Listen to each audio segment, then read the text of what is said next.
The world is loud, louder than it has ever been. Opinions crash into each other every second. Headlines demand outrage. Notifications compete for attention. Everyone seems to have advice about who you should be, how you should live, what you should chase, and what you should fear.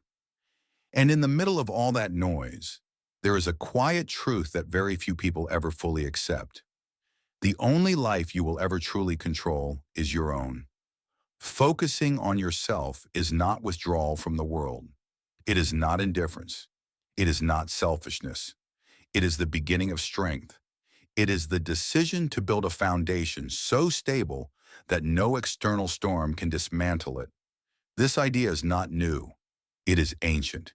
It echoes from the writings of Stoic philosophers who lived in times far more brutal and uncertain than ours, and yet somehow found calm in chaos.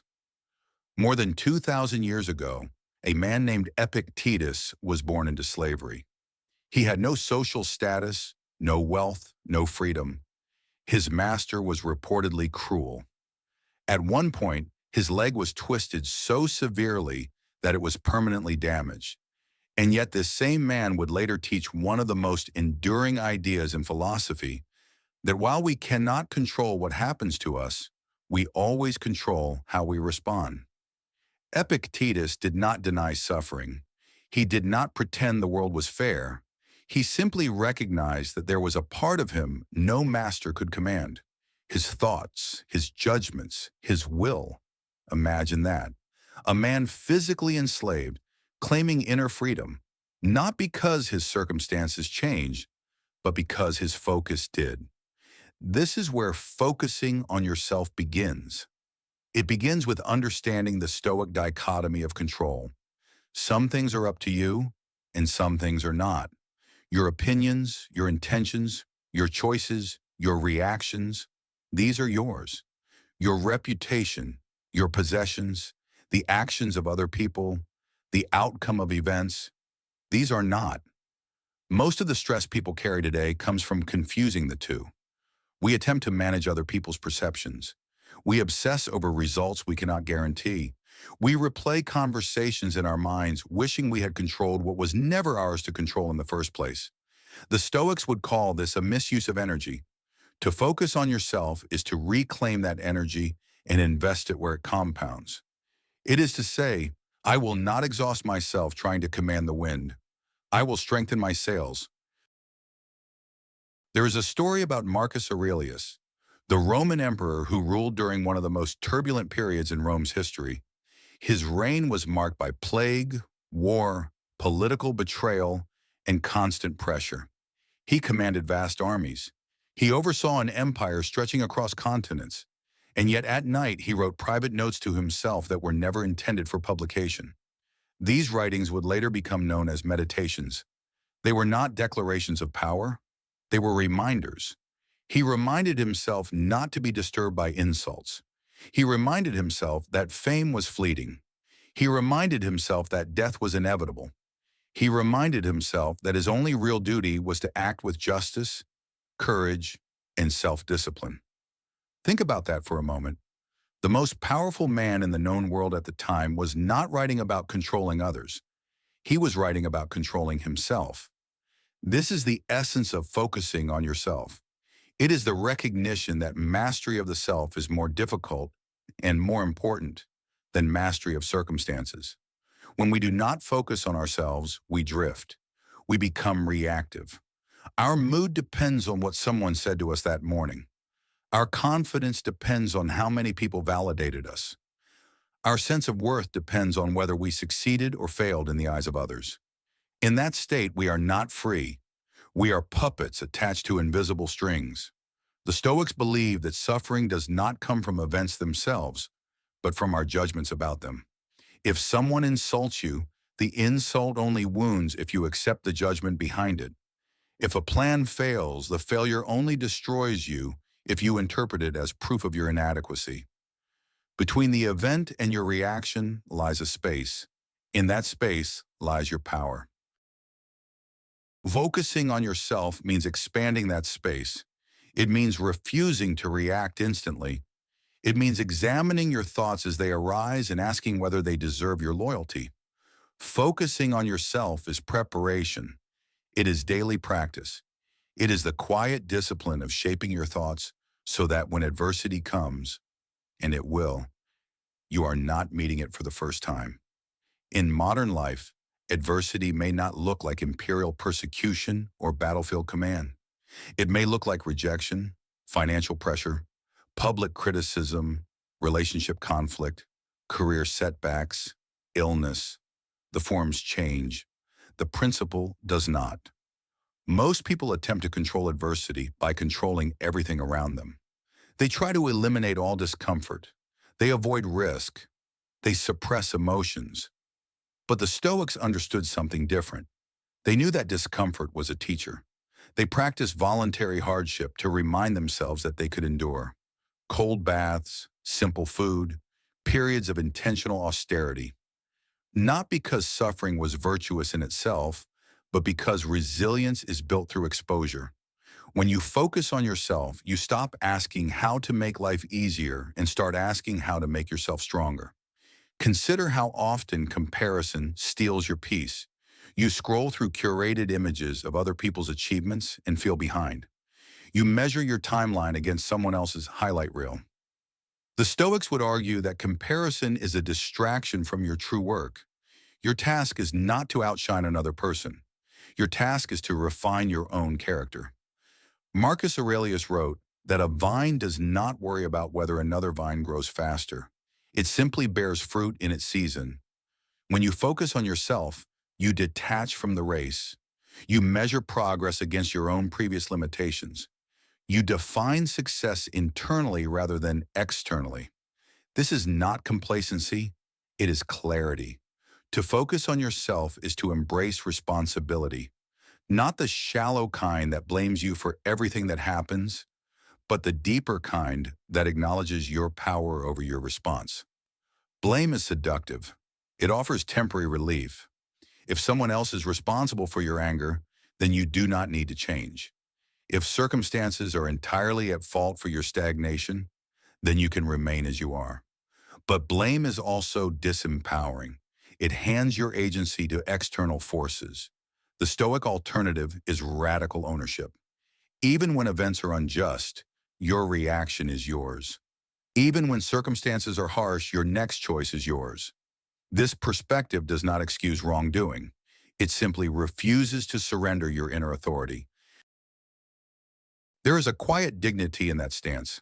It says, "You may influence my environment, but you do not command my character." Character is not built in grand moments. It is built in small decisions repeated daily. The decision to wake up when you promised yourself you would. The decision to speak calmly when anger surges. The decision to act ethically when cutting corners would be easier. These moments accumulate. They create self-trust. And self-trust is the foundation of confidence. Without self-trust, you are unstable. You make commitments to yourself and break them.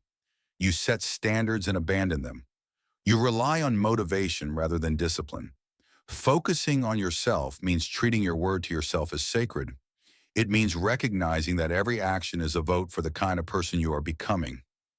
The Stoics often reflected on mortality. This practice, known as memento mori, was not intended to create fear. It was meant to create urgency and gratitude. When you remember that your time is finite, trivial concerns lose their grip. Petty arguments seem smaller. Delayed ambitions feel more pressing. You become selective with your attention. Imagine living each day aware that it could be your last. Not in a dramatic sense, but in a sober, steady awareness. Would you waste hours resenting someone's comment? Would you postpone meaningful work because it feels uncomfortable? Would you neglect your growth in favor of distraction? Focusing on yourself becomes easier when you realize that time is non-refundable. There is also a profound social dimension to this philosophy. Some fear that focusing on oneself leads to isolation, but the Stoics believed deeply in duty and community. They saw themselves as citizens of the world. The difference was that they understood that you cannot contribute effectively if you are internally chaotic. You cannot offer stability if you are unstable. You cannot guide others if you are lost in your own impulses. When you cultivate patience, you bring patience into relationships. When you cultivate discipline, you become reliable. When you cultivate emotional control, you reduce unnecessary conflict. Your inner work becomes a gift to others. The idea of the inner citadel captures this beautifully. It is the mental fortress within you that no external force can invade. Criticism may reach your ears, but it does not penetrate your core. Failure may occur, but it does not define your identity. Loss may happen, but it does not destroy your sense of self. This fortress is built through reflection, restraint, and repetition. It is easy to talk about inner strength when life is calm. The true test comes during turbulence. When Marcus Aurelius led his armies during the Marco-Manic Wars, he did so while enduring personal loss and public crisis. Rome was struck by plague. Resources were strained. Enemies pressed at the borders. Yet in his writings, he returned again and again to the same theme. Do not be disturbed by what you cannot control. Act justly. Accept what occurs. Maintain discipline of mind. This was not blind optimism. It was practical focus. He understood that panic would not strengthen his army. Rage would not cure disease. Complaining would not repel invaders. Only clear thinking and steady action would. In your own life, the scale may be smaller, but the principle remains. When you face uncertainty, your calm becomes a strategic advantage. When others react impulsively, your restraint becomes strength. When others collapse under pressure, your preparation carries you forward. Focusing on yourself does not mean ignoring the world's problems. It means preparing yourself to face them effectively. It also means learning to detach from outcomes. Effort belongs to you. Outcome does not. You can prepare thoroughly for an interview and still not get the job. You can train relentlessly and still lose the competition. You can love deeply and still experience loss. If your peace depends entirely on results, you will be perpetually anxious. The Stoic approach is to commit fully to the process and release the rest. This does not reduce ambition, it refines it. You aim high, but you anchor your self-worth in effort and integrity rather than applause. Over time, this mindset compounds. The changes may be subtle at first. You notice that criticism stings less. Delays frustrate you less. Temptations lose some of their pull. You become slightly more patient, slightly more disciplined, slightly more aware. Months pass, years pass. The cumulative effect is profound. The person who once reacted impulsively now pauses. The person who once avoided discomfort now leans into growth. The person who once chased validation now seeks alignment. The world may not have changed dramatically, but your experience of it has. That is the quiet revolution. You do not need to control everything. You need to govern yourself. In the end, focusing on yourself is not about shrinking your world. It is about strengthening your foundation. It is about becoming the kind of person who can withstand uncertainty without losing direction. It is about building a life guided by principle rather than impulse. The Stoics did not promise ease. They promised resilience. They did not promise control over fate. They promised control over character. And character, once forged, is a power no external force can easily take away. When the noise grows louder, return inward. When the world demands reaction, choose reflection. When circumstances shift, anchor yourself in what remains within your command. Focus on yourself, not out of ego, but out of responsibility. Not to escape the world, but to engage with it from a position of strength.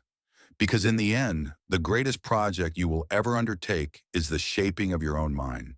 And once you master that, you discover something extraordinary. The world may remain unpredictable, but you are no longer at its mercy. If you enjoyed today's Stoic lesson, like and subscribe to stay tuned. Some people think that focusing on yourself equals being selfish, but it couldn't be further from the truth. What do you think? Let me know in the comments below. Thank you.